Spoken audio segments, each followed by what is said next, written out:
সবাইকে রমজানের অনেক অনেক শুভেচ্ছা। আজকে তো চতুর্থ রমজান মাস। আল্লাহ, রমজান মাস আমার অনেক বেশি ভালো লাগে, কারণ এই রমজান মাসে অনেক বেশি ইবাদত করা যায় আর কোনো কিছু নিয়ে ঝামেলা করতে হয় না। ভালো ভালো খাওয়া আর ইবাদত করা আর ভালো মতো রেস্ট নেওয়া, তাই না বন্ধুরা? আমার রমজান মাসটা কিন্তু অনেক বেশি ভালো লাগে। রমজান আসলে অনেক বেশি খুশি লাগে।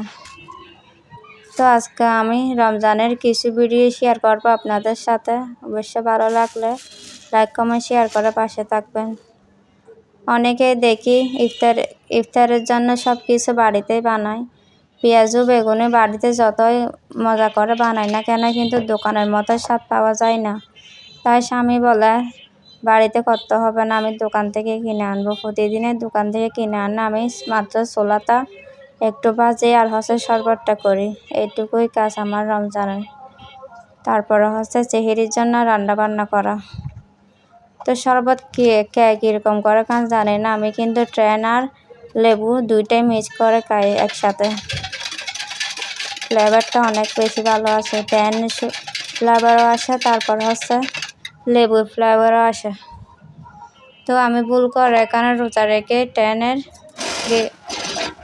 শরবতটা চিনিটা ভালোভাবে হয়েছে কিনা দেখার জন্য খেয়ে ফেলেছিলাম, আবার মনে পড়ে গিয়েছিল, তারপর কুলি করে নিলাম।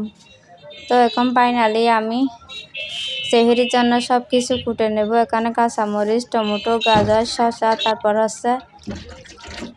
পুদিনা পাতা।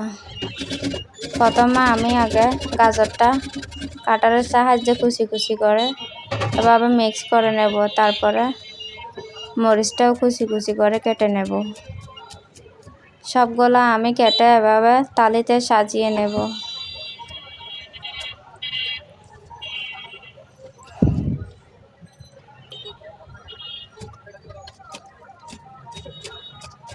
আসলে ভিডিওর মতো যদি এভাবে সব কাজ দ্রুত হয়ে যেত, তাহলে কত অনেক সহজ হয়ে যেত। দেখেন, একটা শসা পুরোটাই নষ্ট, একটু করে পাইছি, শুধু অর্ধেক ফেলে দিতে হয়েছে। তো এখন আমি ছোলা ভাজতে চলে আসলাম। ছোলা আবার অনেকে বাজে আলু দেয় না, একদম ঝরঝরা করে, এরকম ঝরঝরা করে আমরা খাই না। তারপর আলু একটু দিলে মাখা মাখা হয়, স্বাদটাও ভালো আসে।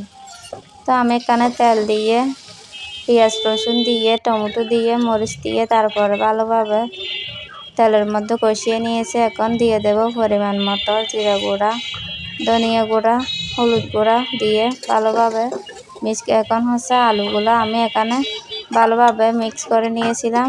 লবণ দিয়ে সিদ্ধ হয়ে আসলে ছোলাগুলো দিয়ে দেব। এভাবে ছোলা ভাজলে কিন্তু অনেক বেশি মজা হয়। আপনারা তো আলু দেন না, কীরকম ঝরঝরে কীরকম লাগে। তো ফাইনালি আমার সব কিছু করা হয়ে গেছে। আল্লাহ হাফেজ।